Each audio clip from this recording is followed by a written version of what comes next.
Story நேரம் Tamil வியூவர்ஸ்க்கு hi. எம்மியோட next பார்ட்ல என்ன ஆக போகுது அப்படின்னு தான் இன்னைக்கு இந்த வீடியோல பார்க்க போறோம். ஸ்டார்டிங்லயே இந்த ஃபுட் காம்படிஷனோட ரிசல்ட் தான் அனௌன்ஸ் பண்றாங்க. ஷென்ஷி இருக்கால, அந்த பொண்ணோட சாப்பாடு தான் இருக்கிறதுலே பெஸ்ட் அப்படின்னு செலக்ட் ஆயிடுது. ஆனா நம்ம ஷாஷாவோட அப்பா இருக்கிறதுலே ரொம்ப ஹாப்பியா இருக்காரு. எல்லாரும் அமைதியா கைத்தட்டி என்ஜாய் பண்றாங்க. நேரா ஷாஷாவோட அப்பா பக்கத்துல போயிட்டு இருக்க, நீங்க தான் எங்க எல்லாருக்குமே பெஸ்ட் குக்கு, வேற யாரு வின் பண்ணியிருந்தாலும் சரி எங்களுக்கு நீங்க தான் அப்படின்னு ஷாஷாவோட அம்மா இப்ப நார்மல் ஆயிட்டாங்க போல. நேரா அவர் பாசமா வீட்டுக்கு கூட்டு போயிட்டு இருக்காங்க. யார் நடக்கிறதெல்லாம் பாத்துட்டு இருக்கான். இங்க பிரின்சஸ் நேரா கிளம்பி அவங்களோட இடத்துக்கு போயிட்டு இருக்க, ஆப்போசிட் பேசார் வராரு. இவங்களை பார்த்து திரும்பிக்கிறாரு. பிரின்சஸ் பாக்குறாங்க, யோ இங்க பாரு, ரொம்ப ஓவரா ஒளிஞ்செல்லாம் போயிட்டு இருக்காத. இந்த அளவுக்கு ஒரு பயந்தாங்கொல்லிய நான் எதுக்கு லவ் பண்ண எனக்கு சத்தியமா புரியல. நீ எப்பயும் போலவே இருக்கலாம் அப்படின்னு சொல்ல, தேங்க்ஸ் மேடம் அப்படின்னு பேசார் அங்க இருந்து போயிடுறாரு. பிரின்சஸ்க்கு அப்படியே தலையிலே நங்கன்னு கொட்டு வைக்கணும் போல இருக்கு. அமைதியா அங்க இருந்து கிளம்பிடுறாங்க. இந்த ஃபுட் காம்படிஷன் முடிஞ்சதுக்கு அப்புறமா அந்த ஊரை தான் ஷென்ஷியோட தாத்தா இருக்கார்ல, அவர் நம்ம ஷாஷாவை யானை, அதுக்கப்புறமா அதான் அந்த ஒரு பையன் பொண்ணு கேட்டான்ல ஷாஷாவை, அந்த பையன் அப்படின்னு எல்லாருமா சேர்ந்து ஒன்னா சாப்பிட ஆரம்பிக்கிறாங்க. என்ன ரொம்ப ஆக்வர்டா இருக்கே அப்படின்னு சொல்லிட்டு, உங்க அப்பாக்கு கை சரியாயிடுச்சா அப்படின்னு பாவமா அந்த லூஃபன் கேட்க, உடனே பரவாயில்லங்க டாக்டர் பாத்துட்டு இருக்காங்கன்னு ஷாஷா சொல்றா. ஏன்பா அந்த பொண்ணு மேல அவ்வளவு அக்கறை இருந்தா அந்த பொண்ணையே கல்யாணம் பண்ணிக்க வேண்டியதானே அப்படின்னு சான்சலர் வேற சென்ஷியோட தாத்தா காமெடி பண்றாரு. இதுல கேட்டு பயங்கரமா யாருக்கு கோவம் வருது. ஆஹா, தெப்பி தவறி தெரியாம தாத்தாவை கூட்டு உட்கார வச்சிட்டோமேன்னு ஆளாளுக்கு இங்க ஃபீல் பண்ணிட்டு இருக்காங்க. இங்க ஷாஷாவோட அண்ணா நேரா வீட்டுக்கு வந்துட்டான். குட்டி பாப்பா ஓடி வந்து கட்டி பிடிச்சிட்டு, அப்பா நீங்க ஏன் இப்படி பண்ணீங்க அப்படின்னு கதறி அழ ஆரம்பிக்கிறா. குடும்பமே நின்னு பாத்துட்டு இருக்கு. நீ என்ன பண்ணிட்டு இருந்த, இவ்வளவு நாள் எங்க போனேன்னு ஷாஷாவும் அடி அடின்னு அடிச்சுட்டு அவங்க அண்ணனை கட்டி பிடிச்சு அழுதுட்டு இருக்கா. யாரோ அப்பன்னு பார்த்து கதவை தட்டுறாங்க. யாரா இருக்கும்னு பயந்து போய் கதவை திறக்க, யான் தான் அங்க வந்திருக்கான். இன்னைக்கு என்ன ஆச்சு காம்படிஷன்ல அப்படின்னு பாத்துட்டு, என்னது எனக்கு வந்தது இவ ஷாஷாவோட அண்ணன் தானா அப்படின்னு கேட்டு ஷாக் ஆயிடுறான். என்ன பார்த்தா உங்களுக்கு சரியா தெரியலையா அப்படின்னு கேட்டுட்டு, ஷாஷாவோட அண்ணன் என்ன நடந்துச்சு நான் உங்களுக்கு கதையை சொல்ல ஆரம்பிக்கிறேன்னு கிளம்பி போனதுல இருந்து வந்த வரைய என்னென்னலாம் அசிங்கப்பட்டோம், எங்கெல்லாம் அசிங்கப்பட்டோம் எல்லா கதையும் தெளிவா வரையா சொல்லிக்கிட்டு இருக்கான். கடைசியில அந்த பக்கத்து ஹோட்டல் எதிரி ஹோட்டல்காரங்கிட்ட வேலைக்கு சேர்ந்தான்ல, அத வரைய கூட சொல்லிக்கிட்டு இருக்கான். யான் பாக்குறான். சரி ஓகே, அந்த இடத்துல வேலைக்கு சேர்ந்துட்டீங்க, நான் ஒண்ணு சொல்லவா, அங்க ஏதாவது சந்தேகம் இருக்கிற மாதிரி பாத்தீங்களா அப்படின்னு கேட்க, ஷாஷா உடனே ஆமா என்னன்னு தெரியல, ஒரு பெரிய பெரிய பெட்டியில எதையோ எடுத்துட்டு போயிட்டே இருந்தாங்க, அந்த பெட்டியை யாரும் ஓபனே பண்ணல, அதுல இந்த மாதிரி ஒரு சிம்பல் இருந்தது அப்படின்னு சொல்லிட்டு கண்ணு மாதிரி ஒரு சிம்பல கொஞ்சம் கோணமானலா வரைய யான் பாக்குறான். அது இந்த மாதிரி சிம்பலா அப்படின்னு நானே வரைஞ்சு காட்டுறேன் அப்படின்னு வரைஞ்சு காட்டுறான். ஆமா ஆமா இதேதான் அப்படின்னு சொல்லிட்டு அமைதியா ஷாஷாவோட அண்ணனும் சொல்ல, ஷாஷா பாக்குறா, உங்க கேஸ்க்கும் இதுக்கும் சம்பந்தப்பட்ட இடம் தானே நீங்க சொல்லிட்டு இருந்தீங்க, இந்த ஊர்ல ஏதோ ஒளிச்சு வைக்கிறதுக்கு ஒரு இடம் இருக்குன்னு, அத பண்ண எதிரி ஹோட்டல் தானா அப்படின்னு கேட்டுட்டு இருக்க, பக்கத்துல புதுசா ஹோட்டலுக்கு ஒரு வேலைக்கு வந்தான்ல பையன், எல்லா விஷயத்தையும் காதுல வாங்கிட்டு இருக்கான். அப்போ இந்த ஹோட்டல்காரனுக்கும் அதே மாதிரி இந்த ஷாவ் பிரின்ஸ் இருக்காரு அவருக்கும் ஏதோ சம்பந்தம் இருக்கு. இங்க இருந்து ஒளிய வச்சு வேற ஏதோ ஒரு இடத்துக்கு கொண்டு போறாங்க. கவலையே படாதீங்க, நான் அந்த ஹோட்டலுக்குள்ள போயிட்டு இன்னும் வேலை தானே பாத்துட்டு இருக்கேன், அங்க என்ன கொண்டு போறாங்கிறத பார்த்து கண்டுபிடிச்சு சொல்றேன். நான் எவ்வளவு பெரிய ஒரு டேலண்டான ஆளுன்னு இப்பதான் உங்க எல்லாருக்கும் புரிய போகுதுன்னு சொல்ல, நாளைக்கு அதுல என்ன இருக்குன்னு பாருங்க, நேரா கிளம்பி வந்துருங்க, அதுக்கும் மேல அந்த இடத்துல நீங்க இருக்க வேண்டாம் அப்படின்னு யான் சொல்லிட்டு இருக்கான்.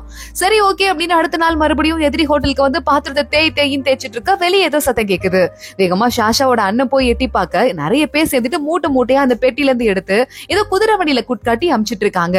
அதை உடனே பாத்துடுறான். இவனும் நானும் போயிட்டு தூக்கி ஹெல்ப் பண்றேன் அப்படின்னு சொல்லிட்டு ஒரு மூட்டையெல்லாம் தூக்க ஆரம்பிக்கிறான். வெயிட் தாங்க முடியல ஷாஷாவோட அண்ணனுக்கு, பொத்துன்னு அந்த மூட்டையை கீழையும் போட்டுடுறான். கரெக்டா அந்த பக்கமா அந்த ஹோட்டல் ஓனர் வந்துடுறான். டேய் நீங்க வாடா, அந்த ஷென் குடும்பம் தானே நீ, ஷாஷாவோட அண்ணன் தானே நீ அப்படின்னு நல்லா அவனை புடிச்சு வச்சுக்கிறான். அன்னைக்கு நைட்டு யான் யாருக்கும் தெரியாம எதிரி ஹோட்டலுக்குள்ள போறான். ஒரு டோர் ஓபன் ஆயிருக்கு.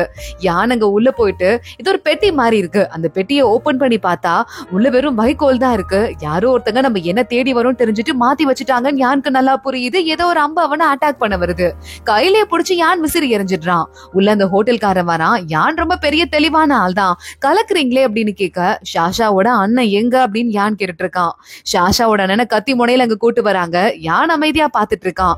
இப்ப நான் என்ன பண்றேன்னு மட்டும் பாடுறா அப்படின்னு சொல்லிட்டு அவங்க அசர்ற நேரமா பார்த்து டக்குன்னு பக்கத்துல இருக்கிறவனை அடிச்சு போட்டு கையில இருந்து கத்திய புடுங்கி அந்த ஹோட்டல்காரன் கழுத்திலேயே வச்சிடுறான். வேகமா ஷாஷாவோட அண்ணனும் கையில வால் எடுத்துட்டு சுத்தி இருக்கிறவங்களை மிரட்டிட்டு ரெண்டு பேரும் வெளியே வந்துடுறாங்க. வெளியே வந்து அங்க இருந்து எஸ்கேப் ஆகி ஓடி போயிடுறாங்க. இங்க யானை பாக்கிறதுக்காக வெயிட் பண்ணிட்டு நம்ம சின்ன நின்னுட்டு இருக்கான். ஒன்னும் ப்ராப்ளம் இல்ல அப்படின்னு கேட்க, எனக்கு சில முக்கியமான வேலை இருக்கு அப்படின்னு யான் சொல்றான். அப்போ உடனே ஷாஷாவோட அண்ணன் சொல்றான், நீங்க ஒன்னும் கவலைப்படாதீங்க, இன்னைக்கு நான் ஏற்கனவே நல்லா புளிச்ச வாடை வர மாதிரி சில பொருள் எல்லாம் தண்ணியில அப்படியே நினைச்சிட்டு, இன்னைக்கு அந்த மூட்டை போச்சு இல்ல, அந்த மூட்டையில ஒரு மூட்டையை தூக்க முடியாத மாதிரி இருந்துச்சு, அதுக்குள்ள போட்டேன். சோ அவங்க எந்த மூட்டை கொண்டு போனாலும் சரி, அதோட ஸ்மெல்ல குதிரையை வச்சு நம்ம ஃபாலோ பண்ணனா ஈஸியா அந்த இடத்துக்கு போயிடலாம், தேடி கண்டுபிடிக்கிறது ஈஸியா இருக்கும்னு சொல்ல, சூப்பர் ஐடியா, பாக்க நீங்க முட்டாள் மாதிரி தெரிஞ்சாலும் சூப்பர் ஐடியா பண்ணிருக்கீங்க அப்படின்னு யான் அங்க இருந்து கிளம்புறான். அம்மா இவர் என்ன பாக்க முட்டாள் மாதிரி இருக்கேன் நான் சொன்னாரு அப்படின்னு யோசிச்சுட்டு சாஷாவோட அண்ணனும் பின்னாடி போயிட்டு இருக்கான். நேரா கிளம்பி போயிட்டு அந்த இடம் எங்க இருக்கு அப்படின்னு சொல்லிட்டு அந்த வாசத்தை ஃபாலோ பண்ணிட்டே போயிட்டு நம்ம யான் முதல்ல கண்டுபிடிச்சிடுறான். உள்ள போயிட்டு எட்டி பாத்துட்டு இருக்கான். இந்த மூட்டெல்லாம் அடுத்து வேற எங்கேயோ போறதுக்கு ரெடியா இருக்குன்னு தெரியுது. அதுல எக்கச்சக்கமான ஆயுதங்கள் இருக்கு. அப்புறம் கவர்மெண்ட்க்கு வரி கட்டாம கட்டுற மாதிரி எத்தனையோ உப்பு புளி மிளகு அப்படின்னு சொல்லிட்டு நிறைய முக்கியமான காஸ்ட்லியான மளிகை ஜாமா கூட அங்க இருந்து போயிட்டு இருக்கு. யானதை பாக்குறான். அங்க இருந்து நேரா கிளம்பி வந்துட்டு இருக்கான். இங்க இன்னொரு பக்கம் சாஷாவோட அண்ணா இருக்கான்ல, வீட்டுக்கு வந்துடுறான். என் வேலையை எனக்கு நான் சூப்பரா முடிச்சிட்டேன், எவ்வளவு பெரிய ஹெல்ப் பண்ணிருக்கேன் தெரியுமா அப்படின்னு பல்ல காட்டிட்டு இருக்கும் போதே அந்த இடத்துக்கு அவங்க அம்மா அப்பா வந்து அவங்க அண்ணனுக்கு ஷேவ் எல்லாம் பண்ணி விட்டுட்டு இருக்காங்க. நேரா அந்த இடத்துக்கு அந்த புதுசா குக்கு வந்துட்டு இருக்கான்ல, அவன் உள்ள வந்துடுறான். உங்க அண்ணன் வந்துட்டாரான்னு கேட்க, இவர் எங்க அண்ணன் உங்களுக்கு எப்படி தெரியும் அப்படின்னு சாஷா கேக்குறா. அது இல்ல, நீங்க தான் வந்து உரிமையா ஷேவ் பண்றீங்க, வெளியே ஆளாந்தா யாராவது இதெல்லாம் பண்ணுவாங்களா அப்படின்னு கேட்டுட்டு நான் கொஞ்சம் வேலையை பார்த்துட்டு வரேன் அப்படின்னு கிளம்பி வெளியே போக குடும்பமே ஒண்ணு சேர்ந்துருது. கரெக்டா அவன் வந்ததுக்கு அப்புறம் தான் நம்ம அண்ணன் அங்க போன விஷயம் வெளியே தெரிஞ்சுது. ஒருவேளை இவன் தான் அந்த போட்டு குடுக்குறவன் போல அப்படின்னு குடும்பமே கண்டுபிடிச்சிடுறாங்க. இனிமே இவன் கிட்ட கேர்ஃபுல்லா இருக்கணும்னு. அடுத்த நாள்ல இருந்து அந்த குக்கு வரும்போதெல்லாம் இது சரியில்லை அது சரியில்லைன்னு கொஞ்சம் குடும்பமே நக்கலா பேசுறாங்க. அவனே கொஞ்சம் ஃபீல் ஆயிடுறான். சாஷா கிட்ட நேரா வரான். என் மேல யாருக்கோ இருப்பு போல, அதனால இங்க வந்ததுல இருந்து எல்லாருமே என்கிட்ட ஒரு மாதிரி ஹார்ஷா பிஹேவ் பண்றாங்க, என்ன ஆச்சுன்னு தெரியல, ரொம்ப எனக்கு கவலையா இருக்கு அப்படின்னு ஃபீல் பண்ற மாதிரி பேசிட்டு இருக்க. சாஷா அதெல்லாம் ஒண்ணும் இல்ல அப்படின்னு பேசிட்டு இருக்கா. நேரா கிளம்பி ஃபேமிலி கூட தனியா மீட்டிங் போடுறா. அப்படி என்ன ஃபீல் பண்ணிட்டு இருக்கான். அது மட்டும் இல்லாம 2 நாள் லீவ் வேணா எடுத்து ஊருக்கு வேணா போயிட்டு வான்னு சொன்னேன். வேண்டாம் அவங்க இருப்பாங்க போல அப்படின்னு சொல்றான். வீட்டுக்கு போறதுக்கு என்ன பயம், அவங்கன்னா யார் இருப்பாங்க அப்படின்னு கேட்டுட்டு இருக்க. உடனே குட்டி பாப்பா, ஒருவேளை உங்க வீட்டுல யாரையாவது மிரட்டுற மாதிரி ஆள் இருப்பாங்களோ, நம்ம சினிமால எல்லாம் பாப்போம்ல அந்த மாதிரி அப்படின்னு கேட்க, ஒரு வேலை இருக்குமோ அப்படின்னு நம்ம சாஷா யோசிக்கிறா. அன்னைக்குன்னு பார்த்து அந்த குக்கு பையனுக்கு பர்த்டே வரையான். இன்னைக்குன்னு பார்த்து பர்த்டே வந்திருக்குன்னு குடும்பமா ஃபீல் பண்ணிட்டு இருக்காங்க. அந்த குக்கு நல்லா சமையல் வேலையெல்லாம் முடிச்சிட்டு பாத்திரம் எல்லாம் கிளீன் பண்ணிட்டு உள்ள வரான். அங்க ஹோட்டல் லைட் எல்லாம் ஆஃப் ஆயிருக்கு, யாருமே இல்ல. நம்ம தீத்துக்கட்ட பிளான் பண்ணிட்டாங்க போல அப்படின்னு அவன் கையில ஒரு பெரிய அருவாள் எடுத்துட்டு, இங்க எவன்டாது வெளியே வாங்கன்னு கத்திட்டு இருக்க. குடும்பமே பர்த்டே சர்ப்ரைஸ் கொடுக்கறதுக்காக கேக் எல்லாம் செஞ்சு எடுத்துட்டு வந்துட்டு கேண்டில் எல்லாம் எடுத்துட்டு வராங்க. இவனோட நிலைமையை பார்த்துட்டு எல்லாரும் பயப்படுறாங்க. இவனுக்கா பர்த்டே செலிப்ரேஷன் பண்ணலான்னு பிளான் பண்ணோம், நல்லா போச்சு போ அப்படின்னு சொல்லிட்டு சாஷா பக்கத்துல போறா. ஐயோ உனக்கு பர்த்டேக்கு தான் கேக் கொண்டு வந்திருக்கோம், கரெக்டா கத்தி வச்சுட்டு வெயிட் பண்ணிருக்க, இந்த கத்தி வச்சு அப்படியே கேக்க கட் பண்ணி பாக்கலாம், எங்க ஊர்ல இப்படிதான் நாங்க பர்த்டே செலிப்ரேட் பண்ணுவோம்னு சொல்ல அந்த பையன் லைட்டா ஒரு மாதிரி அஃபண்ட் ஆயிடுறான். நம்ம தான் தப்பு பண்ணிட்டோம் போல அப்படின்னு. என்ன ஏமாத்த பாக்குறீங்களா அப்படின்னு மறுபடியும் கத்தி எடுத்துட்டு, எதுக்கு அந்த வேலைக்கார பொண்ணு யுவானா அவளுக்கு கட்டி பிடிச்சிட்டு இருக்கீங்க, என்ன நடிக்கிறீங்கன்னு கேட்க, அவ ஒண்ணும் வேலைக்கார பொண்ணு கிடையாது, எங்க குடும்பத்துல ஒருத்தி, எத்தனை நாளா என் கூட இருக்கா தெரியுமா, உனக்கு என்ன தெரியும், உடனே நாங்க அப்படிதான் பார்த்தோம், ஆனா நீ எங்களையே கொல்ற அளவுக்கு கையில கத்தி எடுத்து சுத்திக்கிட்டு இருக்க, நீ என்ன நினைச்சிட்டு இருக்கன்னு சாஷா கேக்குறா. சாஷாவோட அம்மா வேகமா பக்கத்துல போயிட்டு அவன் கையில இருந்து கத்தியும் புடுங்கிடுறாங்க. நீ உனக்குதான் குத்துறதுக்கே மனசு வரல, நீயும் எங்க கூட கொஞ்சமா பாசமாயிட்டு நல்லாவே தெரியுது, அப்புறம் இதுக்கு தேவையில்லாத ஃபீலிங்ஸ் எல்லாம் உனக்கு, இது யார் பண்ண வேலை, ஷாவ் பிரின்ஸ் இருக்கான்ல அவன் உன்கிட்ட சொன்னானா அப்படின்னு கேட்க, அந்த பையன் ஒண்ணு இல்ல என்ன உயிரோட விட்டுருவாங்க, ஆனா என் அம்மா அப்பாவை கொன்றுவாங்க, அவங்க புடிச்சு வச்சிட்டு இருக்காங்க அப்படின்னு சொல்லிட்டு அழுவுறான். சாஷாவோட அப்பா பக்கத்துல வராரு. ஒண்ணும் இல்லடா பாத்துக்கலாம், நீ அப்படியே வந்து நடிச்சுட்டே இரு அப்படின்னு சொல்லிட்டு சமாளிக்கிறாரு. இங்க நம்ம ஷாவ் பிரின்ஸ பாக்கிறதுக்கு அவரோட பையன் குட்டி பிரின்ஸ் வரான். அப்பா இங்க பாருங்க, இதுக்கும் மேல வந்துட்டு நம்ம ஒருவேளை இந்த தடவை எஸ்கேப் ஆயிட்டோம், எல்லா பொருளும் குடோனுக்கு வந்து சேர்ந்துருச்சு, ஆனா இதுக்கும் மேல அந்த எதிரி ஹோட்டல்ல எதையும் ஒளிய வைக்க முடியாது, யான் கண்டுபிடிச்சிட்டாங்கிறதால, சோ அந்த எதிரி ஹோட்டலை இதோட கை கழுவி விடுறதுக்கு பேசாம யானை கொண்டுலாம்ப்பா அப்படின்னு சொல்ல, அவங்க அப்பாக்கு யானை கொல்றதுக்கு சுத்தமா மனசு வரல.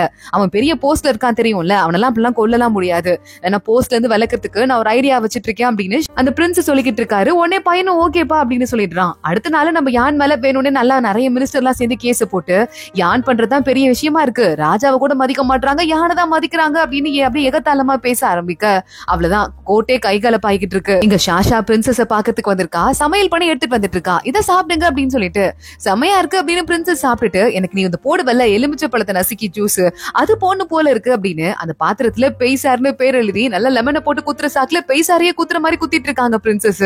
சாஷாவே ஷாக் ஆயிட்டு இருக்கா. அங்க வேலைக்கார பொண்ணு ஒருத்தி வந்து சொல்லிட்டு இருக்கா, யான் மேல கேச போட்டு யானுக்கு பதவியை புடுங்கிட்டாங்களா அப்படின்னு. சாஷா பயங்கரமா ஷாக் ஆயிடுறா. யான் மீனோட ஆபீஸ்க்கு வந்து ஆபீஸ காலி பண்றான். அதுக்குள்ள சென்ஷியோட தாத்தா அங்க வந்துடுறாரு. என்னப்பா மறுபடியும் மேல கை வச்சிட்டாங்க போல, ஏன்னா உனக்கு எந்த பேக்ரவுண்டும் இல்ல, அதான் உன ஈஸியா எல்லாரும் டார்கெட் பண்றாங்க, நீ இப்ப ஊன் சொல்லு, கல்யாணத்தை முடிச்சிடலாம், அப்புறம் யாரும் மேல அவ்வளவா கை வைக்க மாட்டாங்க, என்ன சொல்ற அப்படின்னு கேட்க யான் யோசிக்க ஆரம்பிக்கிறான். யான் அங்க இருந்து கிளம்புறான். அவன் ஆபீஸ் ஸ்டாஃப் எல்லாம் வந்துடுறாங்க. சார் நீங்க போறீங்களா அப்படின்னு கேட்டுட்டு இருக்காங்க. நீங்க இருக்க வரைய உங்களை நான் ரொம்ப கஷ்டப்பட்டிருந்தேன், என்ன மன்னிச்சிடுங்க, இதுக்கு மேல ஏதாவது ஆபத்து வந்துச்சுன்னா என்னால உங்களை காப்பாத்த முடியாது, சாரி அப்படின்னு யான் கிளம்புறான். சார் நீங்க போங்க சார், நீங்க திருப்பி வருவீங்க, எங்களுக்கு அந்த நம்பிக்கை இருக்கு அப்படின்னு ஸ்டாஃப் எல்லாம் பத்திரமா அவனை வழி அனுப்பி வைக்கிறாங்க. யான் கிளம்பி வீட்டுக்கு வரதுக்குள்ள சாஷா வீட்டுக்கு வாசல்ல சாப்பாடோட நின்னுட்டு இருக்கா. யான் பாக்குறான், எதுவும் கண்டுக்காத மாதிரி, உனக்கு விஷயம் தெரிஞ்சிருச்சு போல, உன் ஃபேமிலிக்கும் தெரிஞ்சிருச்சான்னு கேட்க, இல்ல அவங்க யார்கிட்டயும் நான் சொல்லல இன்னும் அப்படின்னு சாஷா ஷாஷா சொல்றா, இங்க பாரு, எனக்கு ஏதாவது ஆபத்துனா உன் ஃபேமிலியை கண்டிப்பா தாக்கத்துக்கு ட்ரை பண்ணுவாங்க. எனக்கு இப்ப பதவி இல்லங்கிறதால யார் வேணா அட்டாக் பண்ணலாம், கொஞ்சம் கேர்ஃபுல்லா இருங்க, புரியுதா அப்படின்னு சொல்ல, ஃபேமிலிக்கு ஒரு ஆபத்து வந்ததுன்னா எல்லாருக்கும் தான் வரும், இது எனக்கு தெரியாதா அப்படின்னு ஷாஷா கேட்டுட்டு இருக்கா. ஆமா, உங்ககிட்ட ஒரு முக்கியமான விஷயம் சொல்லணும்னு நினைச்சேன். அந்த பையன் எங்க வீட்டுல ஒரு குக் இருக்கான்ல, அவன் ஷாவ் பிரின்ஸ் கிட்ட வேலை செய்யறவன். அவன் என்ன தெரியுமா சொன்னா, அந்த குடோன் எங்க இருக்குன்னு சொல்லிட்டு ஒரு ஊர் பேரை சொல்றா, அந்த ஊர்ல தான் இருக்கான் அப்படின்னு. நீ அவனை நம்புறியா அப்படின்னு கேட்க, எனக்கு ஒருத்தங்களை பார்த்தாலே இவங்க உண்மை சொல்றாங்களா பொய் சொல்றாங்களான்னு தெரியும், எனக்கு என்னமோ உண்மைதான் சொல்றான்னு தோணுது அப்படின்னு சொல்லிட்டு, நீங்க வேணா சந்தேகமா இருந்ததுன்னா அப்படின்னு ஷாஷா சொல்ல ஆரம்பிக்க, நான் ஒன்ன நம்புறேன் அப்படின்னு யான் சொல்லிடுறான். ஷாஷா சரி நான் கிளம்பி போயிட்டு வரேன், நீங்க சாப்பிடுங்க அப்படின்னு அங்க இருந்து கிளம்புறா. ஷாஷா வெளியே வந்து நிக்கும் போது தான் யானை பத்தி ஞாபகம் வருது. பாவம் யான் அப்படின்னு சொல்லிட்டு, நான் ஒரு விஷயத்த சொல்ல மறந்துட்டேன், நான் உள்ள போயிட்டு வரேன் அப்படின்னு சின்னட்ட சொல்லிட்டு ஷாஷா மறுபடியும் உள்ள ஓடி போயிட்டு இருக்கா. யான் பார்த்தா தனியா பயங்கரமா ஃபீல் பண்ணிட்டு நின்னுட்டு இருக்கான், ரொம்ப சோகமா இருக்கான். அவனுக்கு சின்ன வயசு கதை ஞாபகம் வந்துருது. யான் ரொம்ப உடம்பு முடியாம சின்ன கூட இருந்துட்டு இருக்கும் போது அந்த இடத்துக்கு ஷாவ் பிரின்ஸ் வராரு. இவனை கொல்லலாம் அப்படின்னு ட்ரை பண்றாரு.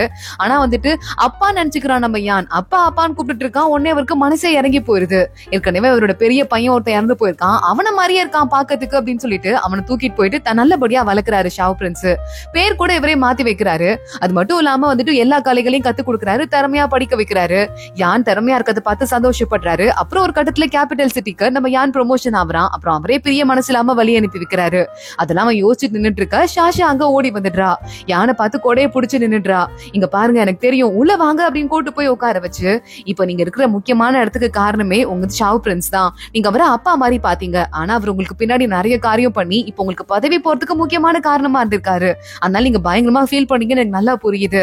ஆனா நீங்க கொஞ்சமாவது யோசிச்சு பாருங்க, அதை பத்தியே யோசிச்சுட்டு உங்களை நீங்க புண்படுத்திக்காதீங்க அப்படின்னு ஷாஷா சொல்லிட்டு இருக்கா. யான் அவளே குறுக்குறுன்னு பாக்குறான். அவர் என்ன உண்மையாவே சொந்த பையன் மாதிரி பாத்துக்கிட்டாரு. நான் நல்லா படிக்கிறதுல அவ்வளவு பெருமையா இருக்கும் அவருக்கு. அவர் எப்பவுமே நேர்மையான ஆள் மாதிரிதான் இருந்தாரு. ஆனா எப்ப அவர் தப்பு பண்ணாருன்னு சத்தியமா எனக்கு சுத்தமா புரியல. என் குடும்பம் போனதுக்கு அப்புறமா அவர் என்ன குடும்பம் மாதிரி பாத்துக்கிட்டாரு நினைச்சு நான் சந்தோஷப்பட்டேன். ஆனா என் குடும்பம் சாவுக்கே அவர் தான் காரணம் இப்பதான் எனக்கு தெரியுதுன்னு பக்கத்துல இருக்க பாத்திரத்து மேல டக்குன்னு கையை அடிச்சிடுறான். யான் வேகமா சோகமா பேச ஆரம்பிக்க, ஷாஷா பக்கத்துல வரா. அவனோட கையில இருந்து ரத்தம் வலிய ஆரம்பிக்குது. கை இப்படி ஆயிடுச்சு பாருங்க அப்படின்னு சொல்லிட்டு பாத்துட்டு, நான் உனக்கு சொல்லவா, நல்ல வேலை அவர் பையன் மாதிரியே நீங்க இருந்தீங்கிறதால உங்களால இத்தனை வருஷம் உயிரோட இருக்க முடிஞ்சது. அது மட்டும் இல்லாம இத்தனை வருஷம் நீங்க மனசுக்குள்ள எந்த வெஞ்சன்ஸோடையும் வளரல, உண்மையான பாசம் நினைச்சிட்டு தான் வளர்ந்தீங்க. இவ்வளவு பெரிய பையன் ஆயிட்டு மெச்சூர்ட் ஆனதுக்கு அப்புறம் தான் உங்களுக்கு உண்மை தெரிஞ்சிருக்குங்கிறது உங்களை இவ்வளவு டிராமா இருந்து காப்பாத்திருக்கு, அதுக்காவது தேங்க்ஸ் சொல்லலாம்ல அப்படின்னு ஷாஷா கேட்டுட்டு இருக்கா. யான் அவள திரும்பி பாக்குறான். ஷாஷாக்கு கண்ணுல கண்ணீரா வந்துட்டு இருக்கு. யான் ரொம்ப சோகமா இருக்கான் அப்படின்னு சொல்லிட்டு ஷாஷாவோட கையை பிடிச்சிட்டு, யான் என் மேலதான் இவ்வளவு அக்கறை இருக்குல்ல ஷாஷா, ஏன் இன்னும் என்கிட்ட போய் சொல்லிட்டே இருக்க, இந்த பிரச்சனை எல்லாம் முடியட்டும், நான் அப்புறம் வந்து உங்க அப்பாட்ட பொண்ணு கேட்கிறேன், நான் உனக்கு கல்யாணம் பண்ணிக்கிறேன், இந்த ஜென்மத்துல மட்டும் நான் உன்னை விட்டேன்னு வச்சுக்கோ, என் வாழ்க்கையில நிம்மதியே இருக்காது அப்படின்னு யான் சொல்லிட்டு இருக்கான். ஷாஷா பாக்குறா. ஆனா உங்களுக்கும் அந்த பொண்ணுக்கும் கல்யாணம் ஆக போகுதுன்னு, சென்சிக்கும் கல்யாணம் ஆக போகுது நான் கேள்விப்பட்டேன்னு சொல்ல, இல்ல அவங்க தாத்தா இப்பதான் என்ன பார்க்க வந்தாரு, நான் நோ சொல்லிட்டு தான் கிளம்பி வந்திருக்கேன், சென்சி என்ன கல்யாணம் பண்ணிக்கணும்னு என்னைக்குமே நினைச்சது இல்ல, உன்னை தவிர வேற யாரையுமே நான் கல்யாணம் பண்ணிக்கணும்னு நினைச்சதே இல்ல, உனக்கு புரியலையா அப்படின்னு யான் கேட்க, ஷாஷா பாக்குறா. நான் எங்க இருந்து வந்திருக்கேன், எந்த ஊருன்னு கேட்டே இருந்தீங்கல்ல, நான் எந்த ஊருன்னு கிடையாது, நான் இந்த எராவே கிடையாது, நான் ஒரு 1000 வருஷம் ஃபியூச்சர்ல இருந்து வந்திருக்கேன், நீங்க நம்ப மாட்டீங்கன்னு எனக்கு தெரியும், இது உங்க வீடு இருக்குல்ல, இது எங்களோட பரம்பரை சொத்து, இதை பார்த்து அந்த இடத்துல ஒரு ஷூட்டிங் எடுக்கிறதுக்காக தான் நாங்க அந்த இடத்துக்கு வந்தோம், அங்க வரும்போது தான் நாங்க மறுபடியும் காணாம போயிட்டு இந்த உலகத்துக்குள்ள வந்துட்டோம், அதனால தான் இப்படியும் எங்க உலகத்துக்கு நாங்க திரும்பி போகணும்னா இந்த வீட்டுக்குள்ள வரணும்னு நினைச்சுதான் இங்க வரதுக்கு எவ்வளவோ நாங்க ட்ரை பண்ணோம், அது மட்டும் இல்லாம உங்க பரம்பரையோட வழித்தோன்றல் தான் நாங்க, உங்க பெயிண்டிங்க பார்த்துட்டு அதை வச்சுதான் அந்த கதையவே நான் எழுதினேன், அது மட்டும் இல்லாம எங்க தாத்தா உங்களை பத்தி நிறைய சொல்லியிருக்காரு, உங்க பேரு மாறினது, அது மட்டும் இல்லாம நீங்க ரொம்ப நல்லவரா இருந்து நிறைய ஊருக்கு நல்லது செஞ்சது, ஆனா ரொம்ப ஸ்ட்ரிக்டா இருந்தது அப்படின்னு எல்லாத்தையுமே எங்க தாத்தா தான் எங்க கிட்ட சொன்னாரு, அதனாலதான் நான் சொல்லிட்டு இருக்கேன், நீங்க வந்து எங்க குடும்பத்தோட முன்னோர், நான் உங்களை கல்யாணம் பண்ணிக்க முடியாது, நான் சொல்றத புரிஞ்சுக்கோங்கன்னு சொல்ல யான் ரொம்ப ஷாக் ஆயிடுறான். யோசிச்சு பார்க்க ஆரம்பிக்கிறான். இவங்க வீட்டுக்குள்ள வந்து தங்குறதுக்கு ஷாஷாவோட குடும்பமே எவ்வளவு கஷ்டப்பட்டாங்க, எத்தனை தடவை எல்லா குடும்பமா சேர்ந்து யானோட கால்ல விழுந்தாங்க, அதுவும் இல்லாம ஷாஷாக்கு இந்த உலகத்துல இல்லாதது ஏற்கனவே அட்வான்ஸ்டா இருக்கிறது எதெல்லாம் தெரிஞ்சிருக்கு அப்படின்னு எல்லாத்தையும் யான் யோசிச்சு பாக்குறான். அவனும் ஷாஷாவை நம்ப ஆரம்பிக்கிறான். ஷாஷாவோட கையை விட்டுட்டு தள்ளி போய் நின்னுட்டு இருக்கான். ஷாஷா வீட்டுக்கு போயிடுறா. அன்னைக்கு நைட்டு ஃபுல்லா தூங்காம கிளீன் பண்றது, காய்கறி எல்லாம் கட் பண்ணி வைக்கிறதுன்னு ஏதோ வேலை பார்த்துட்டு இருக்கா. குடும்பமே பாக்குது, அவளை டிஸ்டர்ப் பண்ணி நம்மளும் வாங்கி கட்டிக்க வேண்டாம், கொஞ்ச நேரம் அவளே தனியா இருக்கட்டும் சொல்லிட்டு அவங்க எல்லாம் அங்கிருந்து கிளம்பிடுறாங்க.